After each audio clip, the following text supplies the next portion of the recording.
Hey, hey, hey, hey, hey, ho, ho, ho. We've got a tiny glass of Bailey's in this little skull shot glass.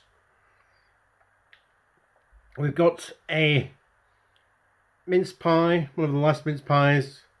Uh, here, empty. This means it's time for the top 10 Transformers 2024. Yeah, round of applause. We'll add that in post. So, yeah, this year we're going to start with a dishonorable mention. This is the Chocolate Fireguard of the year. And this is from Heat Boys. This is the transforming TMNT Leonardo. And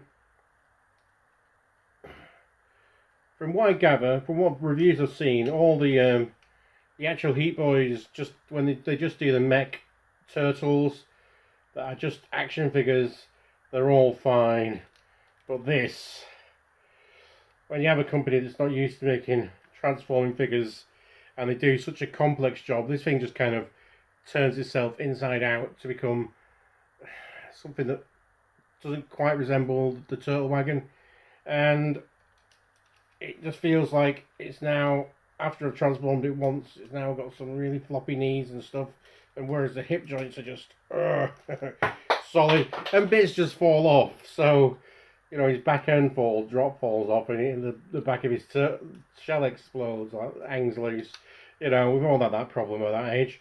But yeah, it's just, it doesn't work at what it's intended to do. Just, it doesn't happen. And that's why, unfortunately, we've had to make him the worst one of the year. But every dark cloud has a silver lining, and I think this is the display base he came with. That is almost worth the price of entry for the figure alone. So there we go. What was that laugh? Next, we have honourable mentions. Shout out to Hasbro, ladies and gentlemen. Well done, Hasbro. It's been a great year. There's lots of figures that I wanted to put on the top 10, but I just couldn't. Such as the Marvel Comics Shockwave, the Emma Exeron, the Marvel Legends Death's Head, and then figures like Cannonball, Ruckus, Filch. All of those, I think, could have normally gone into a top 10, but they just didn't make it this year. Unfortunately, I've got too much other cool stuff I wanted to put on this list, and so this is, yeah, shout out to Hasbro. You've done well. Continue making great stuff, but none of it's in the top 10, I'm afraid. We're going to, top 10 again is, the numbers are all over the place. So we're just doing in a kind of, we're starting off in a very sizey kind of manner, and we're going to start off by doing, for number 10, it is from whatever company fans hobby are calling themselves to release these under, Overkill and Slugfest. Always loved these little Dino cassettes, always wanted them. I feel nice that we've secured two decent looking ones for that whole, like, 2 frames or whatever they were in the cartoon. But yeah, they look great, and maybe one day MMC will get around to doing them in a larger kind of remix, Ocular Max remix collection, but that is going to be so far away if they ever do them. We'll get around to them all. So I'm glad to just have these two as just cool little tape dinos in their own right. Maybe placeholders for when the if MMC ever do bigger ones of them. It's just such a shame it came in a 4-pack, so I've got a Buzzsaw and an Auto Scout still in the box. But because I'm not really got interested in them because I've already got an MP Buzzsaw and the Auto Scout is trash. Going to dinosaurs. There we go. Connective tissue. Number 9. It is New Age Shattered Glass Swoop. Now, I both love Shattered Glass and I hate Shattered Glass. When Shattered Glass gives us cool colour schemes and cool little designs, I like it. When it's just another tedious, here's a Decepticon, but he's white and cleaner, it gets a bit boring. But this one, the new face sculpt, how they've changed the angle of Swoop's normal, head crescent, just makes him look a little bit extra creepier. So do the colour scheme. This colour scheme just really knocks it out of the park, and it's already an excellent figure. And I think just this other colour scheme just really kind of makes him fantastic. And he arrived just right at the beginning of the year. And also right at the beginning of the year, we have number 8. This is Iron Factory's Drill Horn. This could have been any of Team Lyokaiser that Iron Factory have released so far. They've all been fantastic figures. I really like him in their own right. I don't know the problem with combiners.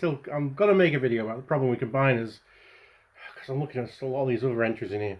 Because some of the limb bots are just so good, and you'll never see them again. They'll just be an arm or a leg, or part of a leg, or part of an arm, or stuck in a fake chest piece, and so that'll be it. Even though the engineering, the sculpt work, excellent, fantastic. I've chosen Drill Horn because he's rhino themed and I like rhinoceroses, so that's why out of all the rest of the team he stuck out, and he's a drill tank. Talking of drill tanks, this guy, new company. This is like new company, number 7. We think we're on number 7. This is Craftsman's Toys. This is a version of Nose Cone, who's a drill tank for the Technobots. Just an excellent sort of like statement piece coming out of the box. We're a newish company. Some people saying that they might be TFC doing legend scale figures, whereas I can certainly see that design on the teaser of the Abominus. This guy doesn't feel like it. This guy just feels like he's new and fresh, but also he's retro and G1, whereas I think the design for the Terracons looks a bit more stylized than this one, which I don't think I'm not into. But this is excellent. Speaking about the here and the now and this year, this is just such a great figure, and I can't wait for the rest of the set. Problem with combiners, this figure is too good just to be leg on its own, or a drill tank. Craftsman's Toys, Nose Cone.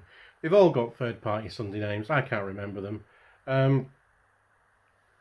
But talking of combiners, you can't remember the name of. This is Rover, something like that. He's part of Team Ruination. He's not Swindle, but he's got a little cheeky chappy face, all the same. Yeah. For some reason, I was pretty much an adult when Rid was out. I remember watching it and going, oh look, we've recoloured Bruticus, we've renamed it Ruination. And just the name Ruination just really has always grabbed me and stuck with me, and I just love it because it's just the silliness of it and all the Combaticons that form the team. I think they've got some interesting, fresh new colour schemes. And so I've decided for the all-in-one combiner, I am going to go for these guys. These are convention exclusives. Convention exclusives being what they are these days. And because I've not really got as much attachment to the individual characters of these, I probably will end up combining these. So, there you go. I will want a Ruination. A Bruticus, on the other hand, will be coming up at number 6.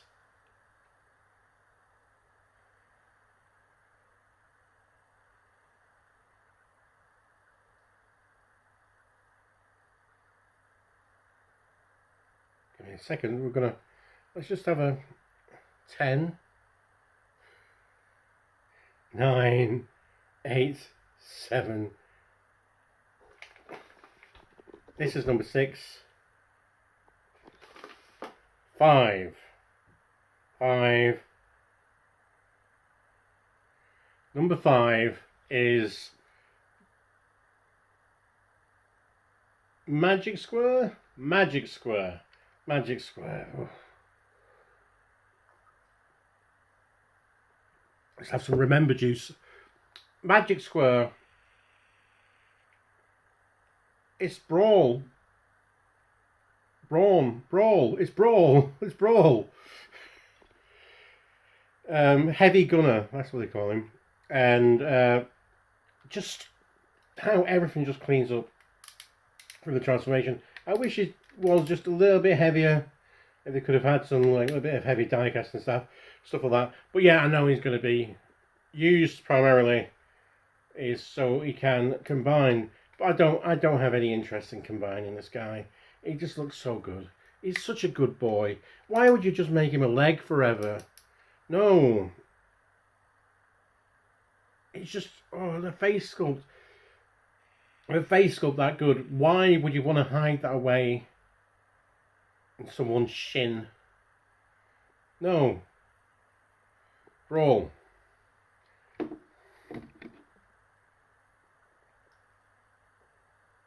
Number 4. Another convention exclusive. Number 4 is, this was from the TFCon, I believe it was the one in the West Coast. I can't remember whereabouts it was. But yeah, so this was the summer TFCon. It was a Chosen Prime and Fans Hobby exclusive, and it's based on Clench. He was one of the European Generation 1.5 figures, and so they've used the Optimus Prime, Armada Optimus Prime, to create a version of Clench. It's great. He's got a big gun. Face sculpt's cool. The colours, everything like that. The little detail, little tampos and stuff like that. Just the hot pink leggings and shoes. Just everything about him is cool. I think it's just a shame that these ones are the exclusive ones. It would have been nice if there was a certain cohort of them, like that were cherry picked for European stores and places that sell third-party Transformers.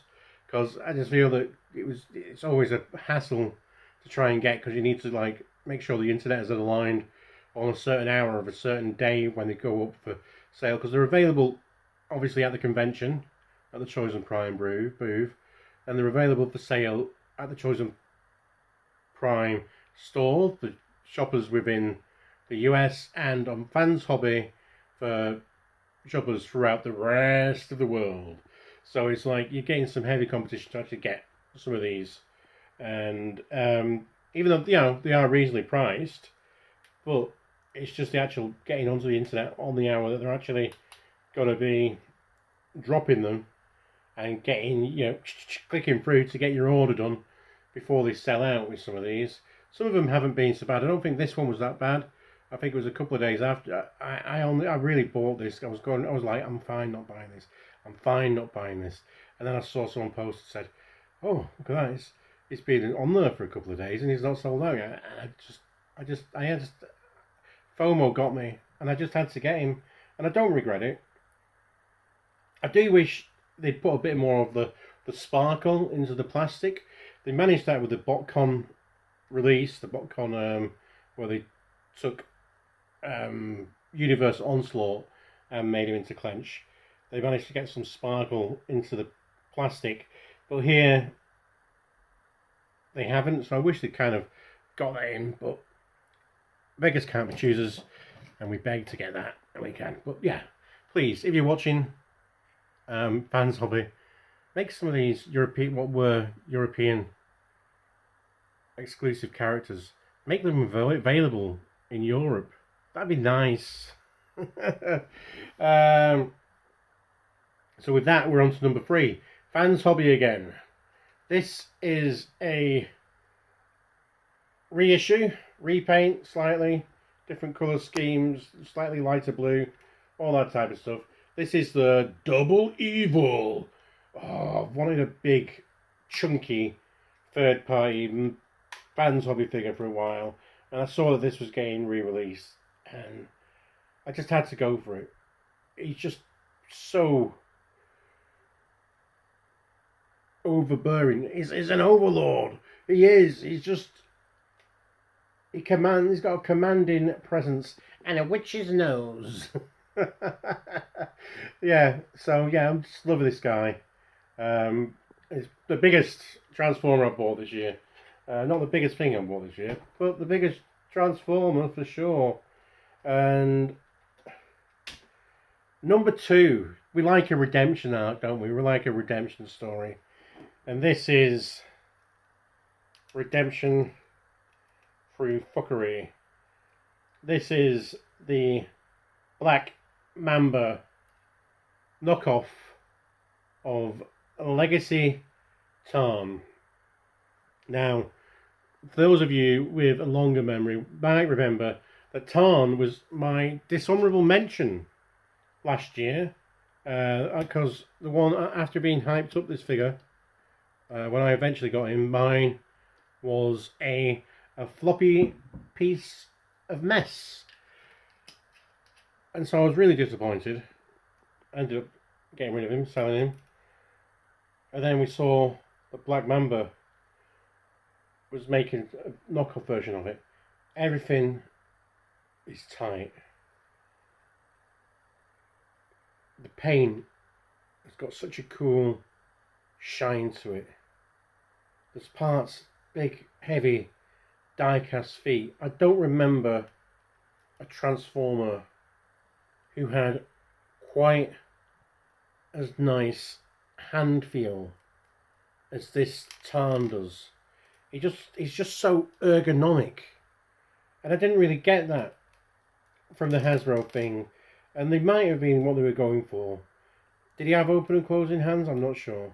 I'm sure there's just a few little points of articulation that they've improved on, but the general QC is the main draw, and the fact that they've oversized him so he now is at a scale where if you'd give a shit about scale, he doesn't fit into any parts of your collection really, unless you squint and then decide that you don't really care about scale, and just scale's a lie, because it is.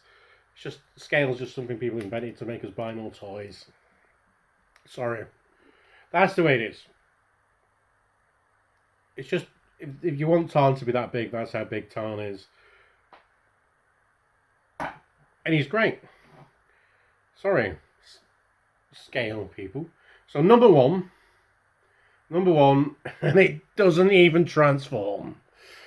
This is 3-0 MDLX, MDMX, DMX, BMX, Sideswipe. Oh, absolutely gorgeous. He's just, oh, I'm sure I spoke as I knock a hand off. Not one of mine, one of Sideswipe's. I spoke in my video about this, about how much I like Sideswipe. Just not so much as a character in the fiction, but a character from my toy box. Because, you know, and that's where our memories really were formed of a lot of these Transformers. So it doesn't really matter if they never did much in the cartoon that I never really watched. On a comic book, which I watched, you know, I read regularly. But it didn't really matter, it didn't really do much in those, because in my playtime, he did loads because he was so freaking cool. And this is a cool side swipe. It just does so much, apart from transforming. But I love it. It's great.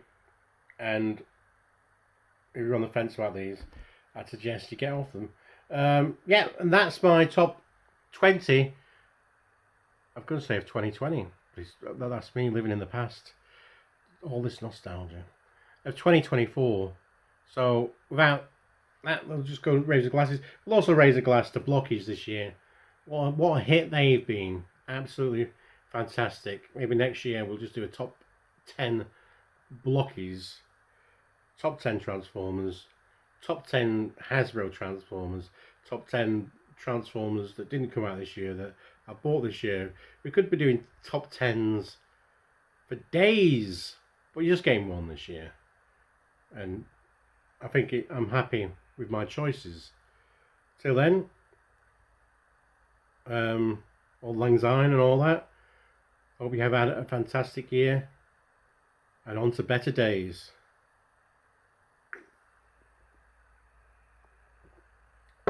Fisto!